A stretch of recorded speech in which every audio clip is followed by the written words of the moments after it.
Ada 6 jenis sayur yang bisa menjadi pendamping slow living.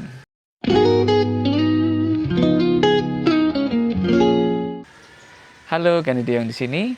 Hari ini saya mau sharing tentang sayur yang sekali ditanam, gak ada habis-habisnya dipanen, dan anti gagal, selalu sukses. Dan keenam jenis sayur itu gampang sekali, nggak ada hamanya, nggak perlu di maintain dengan khusus gitu ya. Jadi dia tumbuh aja. Yang paling penting adalah media tanamnya dan pupuknya. Nanti saya cerita di belakang bagaimana memupuk ini dengan murah. Juga nggak ada biaya besar sebenarnya. Nah, ini yang pertama adalah bayam Brazil. Saya selalu merekomendasi bayam Brazil ini. Aduh, ini rasanya juga enak, ya gampang sekali tumbuhnya. Nah, kalau diberi pupuk yang cukup, dia akan begini nih, lebar sekali daunnya. Saya petik ya. Nah, pada saat metik itu sampai di hampir di bawah gitu ya. Nah, ini adalah contoh daunnya besar-besar sekali.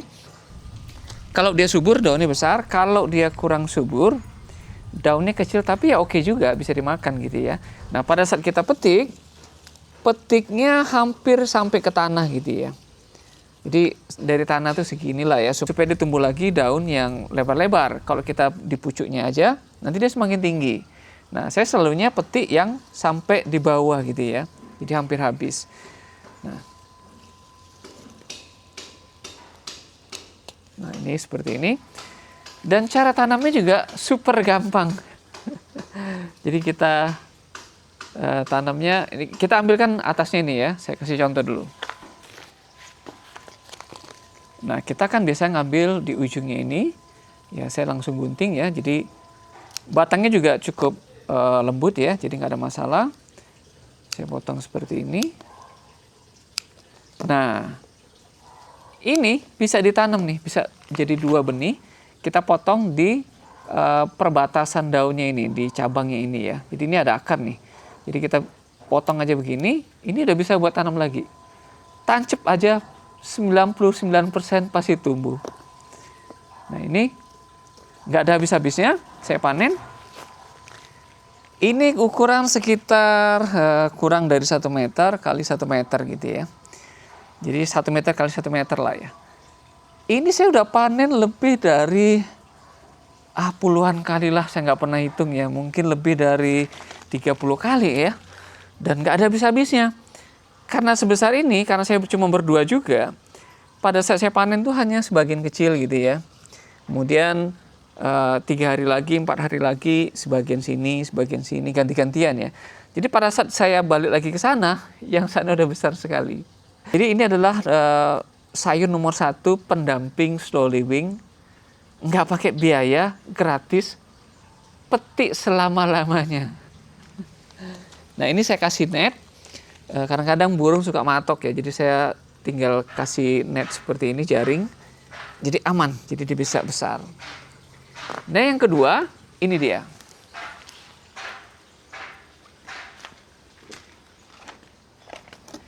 Yang kedua, kangkung. Kangkung ini adalah tanaman yang paling gampang tumbuh, pasti tumbuh. Dia berair oke, agak kering oke, media tanam kurang bagus juga oke. Dan yang ini juga sudah puluhan kali saya panen. Tapi biasanya kalau sudah puluhan kali, dia agak tebel ya, batangnya agak tebel, masih oke. Ya, saya kasih contoh. Nah, ini bawahnya agak tebel nih. Jadi kita panennya yang di atas. Daun-daun ini masih oke, nggak ada masalah. Nah, sisanya ini saya cacah kasih ayam saya. Nah, jadi kalau kita punya bibit baru, ya bisa kita tanam ulang ya. Gampang sekali tumbuhnya. Di sana sudah tanam ulang, 3 hari pasti muncul. Kalau benihnya bagus. Ya. Nah, ini lebih kurang juga 1 meter kali 75 cm ya. Jadi nggak sampai 1 kali 1. Ini juga nggak habis makan.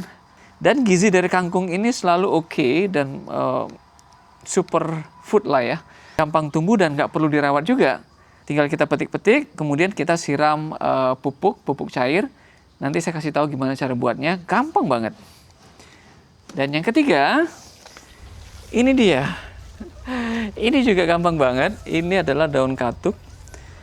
Biasanya daun katuk ini saya sup, atau kita tumis, atau kita cacah, campur dengan telur, kita dadar gitu ya. Ini udah mantap sekali. Dan juga kadang-kadang saya bikin pecel. Ini nggak perlu dijaga sama sekali. Tancap aja di sisi pagar gitu ya. Menjadi pagar juga menjadi tanaman sayur kita. Nah, panennya ya gampang banget ya. Ini barusan panen ini ya. Nah, contohnya saya petik yang ini agak panjang.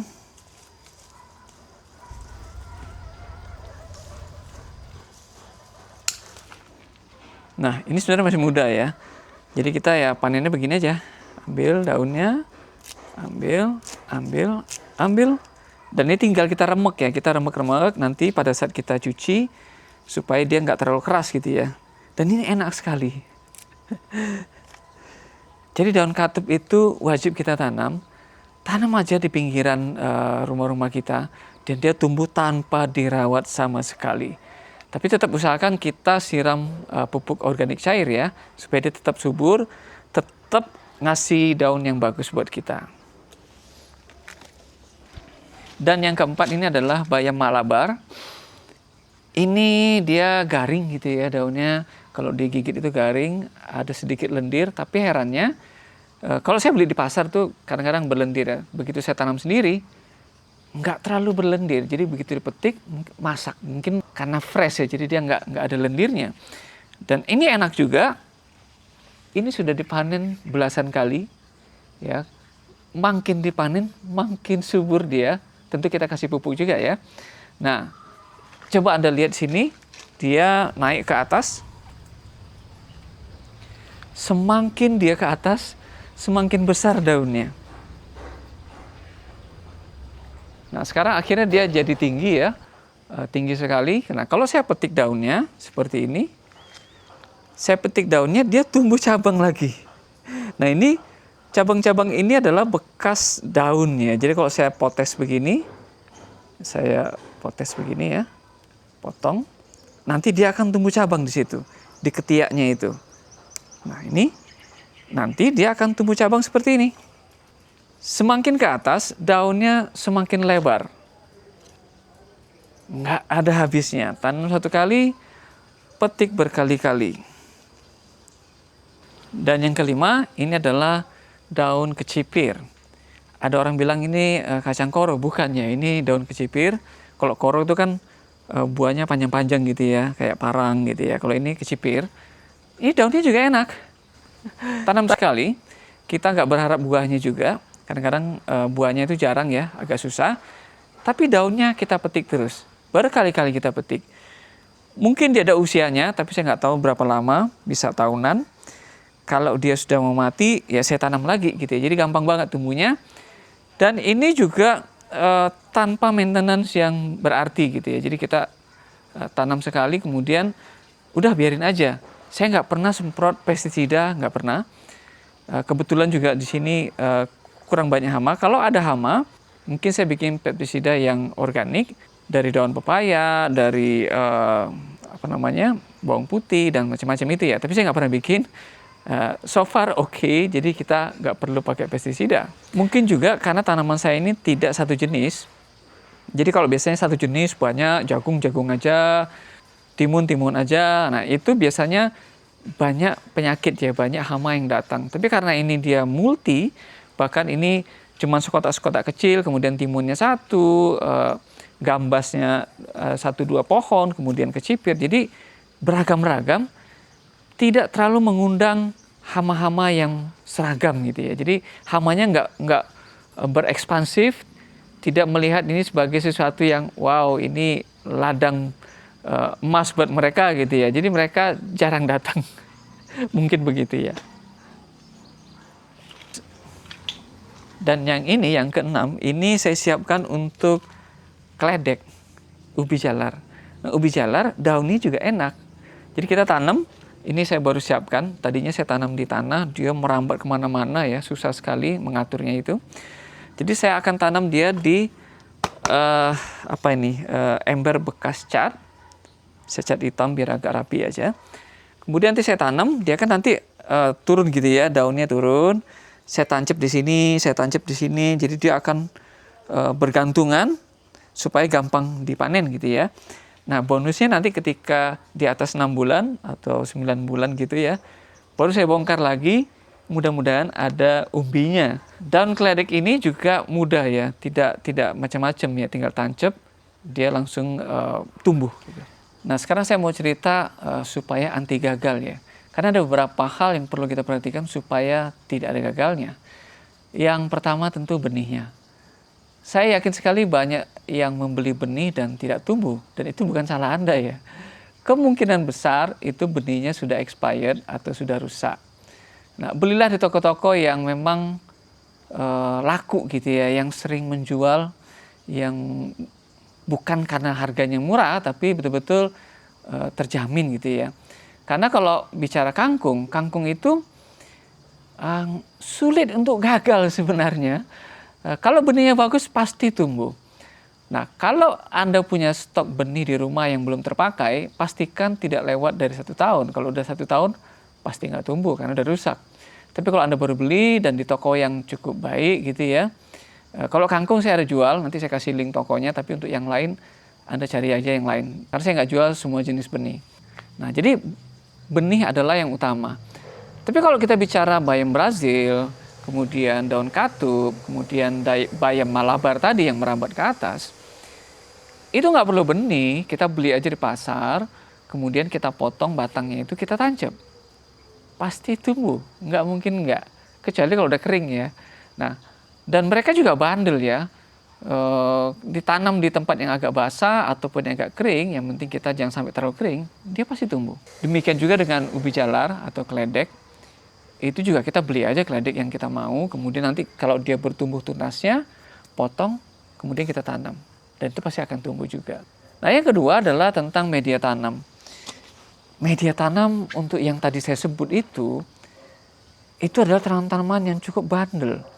Dia akan tumbuh tidak sangat spesial. Kalau kita bicara brokoli, atau yang khusus gitu ya, dataran tinggi dan macam-macam itu memang tidak gampang tumbuh.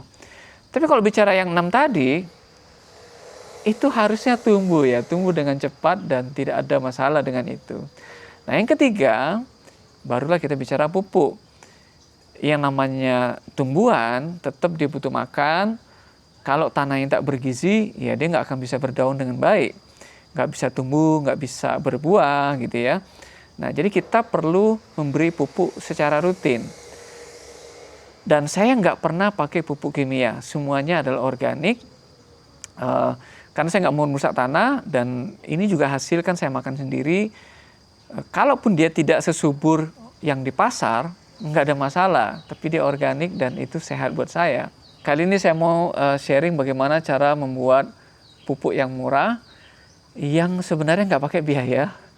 Nah, ini POC saya.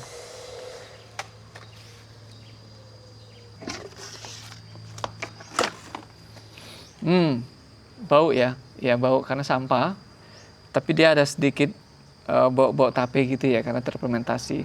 Nah, ini kalau Anda bisa lihat, ini adalah pupuk organik cair. Cara buatnya gampang ya sebenarnya.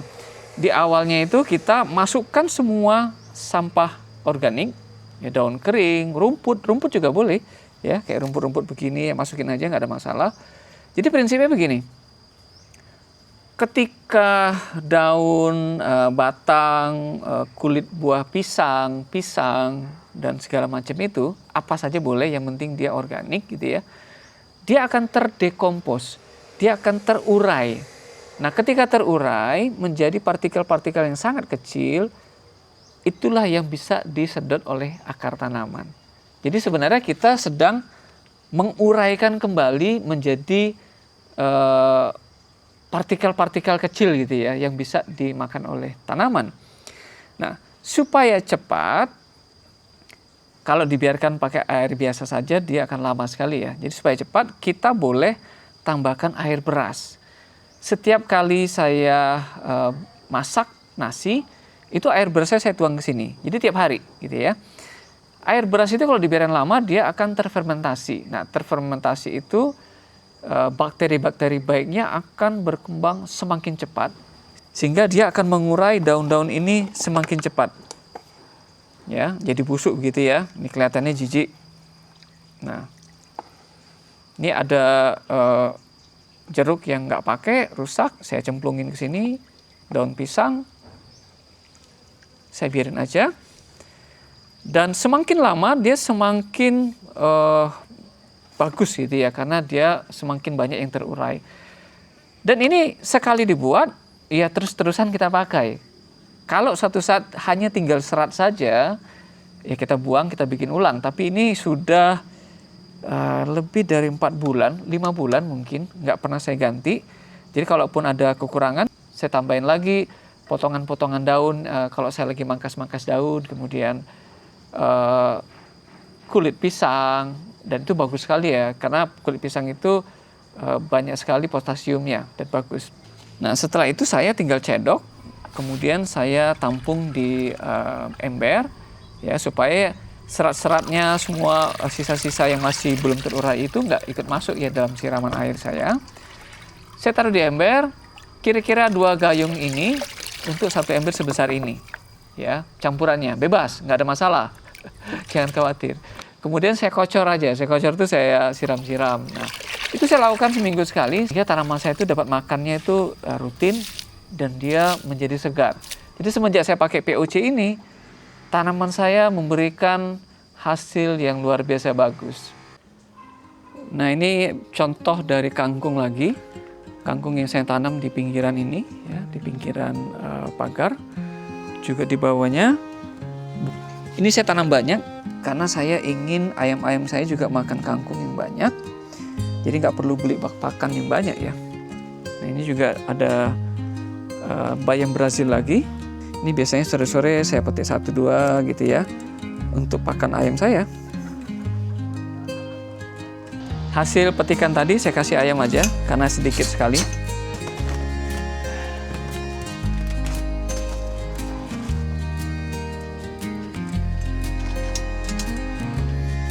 Sebenarnya yang berslow living, apalagi punya halaman, kayaknya wajib ditemani sama 6 jenis tadi itu.